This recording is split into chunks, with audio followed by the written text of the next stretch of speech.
ఇవాళ తెలంగాణ రాష్ట్ర వ్యాప్తంగా ఉన్నటువంటి బీసీ బిడ్డలందరూ కూడా తమకు రిజర్వేషన్ కావాలని డిమాండ్ చేస్తున్న విషయం మీకు తెలిసిందే. అయితే ఇవాళ ఎవరైతే రిజర్వేషన్ ఇవ్వాలనో ఆ పార్టీలు కూడా వచ్చి బీసీ బిడ్డలు ఇచ్చినటువంటి బంద్లో పాల్గొంటామని చెప్పడం నిజంగా నవ్వులాటగా అనిపిస్తా ఉంది.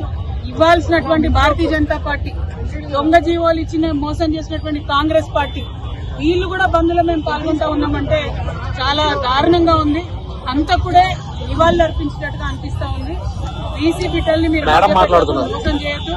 మీరు అనేక కాదు, స్వతంత్రం వచ్చినప్పటి నుంచి అనేక సందర్భాల్లో ఎప్పుడు బీసీల reservation issue ముందొచ్చినా Bharatiya Janata party, Congress party పదే పదే పదే బీసీలను మోసగించారు. ఇంకా కుదరదు. ఇప్పుడు తెలంగాణ బీసీ బిడ్డలు పట్టుబట్టిండ్రు. ఈ తెలంగాణ బీసీ బిడ్డల పంతం దేశవ్యాప్తంగా ఉన్నటువంటి బీసీలకు కూడా లాభం జరిగేటటువంటి అంశం తప్ప ఇంకోటి కాదు. ఎట్లా అయితే తెలంగాణ ఉద్యమం చేసినామో మరో బీసీ తెలంగాణ ఉద్యమం చేపడతాం.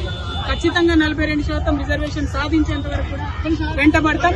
ఇవాళ తెలంగాణ జాగృతి యునైటెడ్ పూలే ఫ్రంట్ ఆధ్వర్యంలో హైదరాబాద్ చౌరస్తా అంతా కూడా బంద్ చేస్తున్నారు.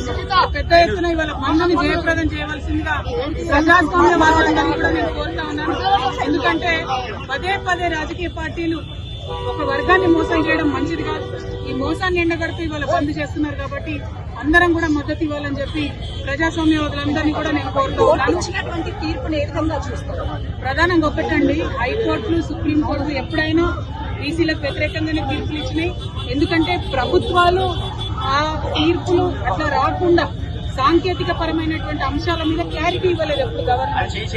ఉదాహరణకు మన తెలంగాణ రాష్ట్రంలోనే సరైనటువంటి జనగణన జరగలేదు, సరైనటువంటి ఎన్యూమరేషన్ జరగలేదు, సరైనటువంటి dedicated BC commission rules follow అవ్వలేదు. అవన్నీ అయి ఉంటే కోట్లలో నిలబడేది. నిన్న ఇచ్చినటువంటి GO9 కూడా రిఫరెన్స్ వీళ్ళు ఏదైతే సవరించిన పంచాయతీరాజ్ చట్టం ఉందో దాని గురించి పెట్టకుండా పెట్టారు కాబట్టి GO9 కూడా కొట్టేసారు. అంటే చిత్తశుద్ధి లేదు పార్టీలకని తెలుస్తా ఉంది. కాబట్టి ఒకటే రిక్వెస్ట్ చేస్తున్నాం, కాంగ్రెస్ పార్టీ అయినా భారతీయ జనతా పార్టీ అయినా మీరు బీసీ బిడ్డల్ని మోసం చేయడం, మభ్యపెట్టడం మానేయండి.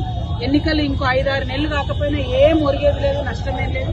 మహారాష్ట్రలో 5 ఏళ్ళు ఎన్నికలు కాలేదు, తమిళనాడులో 10 ఏళ్ళు ఎన్నికలు కాలేదు. అప్పుడే బీసీలకు రిజర్వేషన్లు వచ్చినాయి. కాబట్టి ఆ విధంగా ప్రయత్నం చేయాలని చెప్పి నేను కోరుతా ఉన్నాం.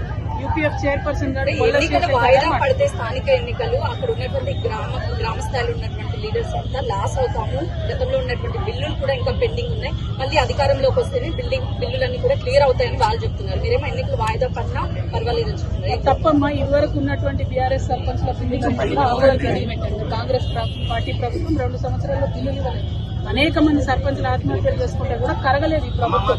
వాళ్ళు ఎగ్జాస్ట్ అయ్యి ఆశలు వదిలేసుకుంటే మళ్ళీ కొత్తగా ఎలక్షన్లు తీసుకొచ్చారు. ఇప్పుడు పాత వాళ్ళు గెలుస్తారా నిలుస్తారా అనేటటువంటి ఒక ప్రశ్న అయితే, రెండవ ప్రశ్న పదే పదే బీసీలను ఎట్లా మోసం చేస్తారమ్మా? పదే 3 సార్లు బిల్లు పెట్టింది ఈ ప్రభుత్వం. ఒకసారేమో 42% బిల్లు పెట్టింది, ఇంకొకసారేమో సవరణ చేసింది, ఇంకొకసారేమో జీవో ఇచ్చింది. అంటే ఏది కూడా టెక్నికల్ గా నిలవకుండా చాలా తెలివిగా బీసీలను మోసం చేస్తున్నారు. ఇది కరెక్ట్.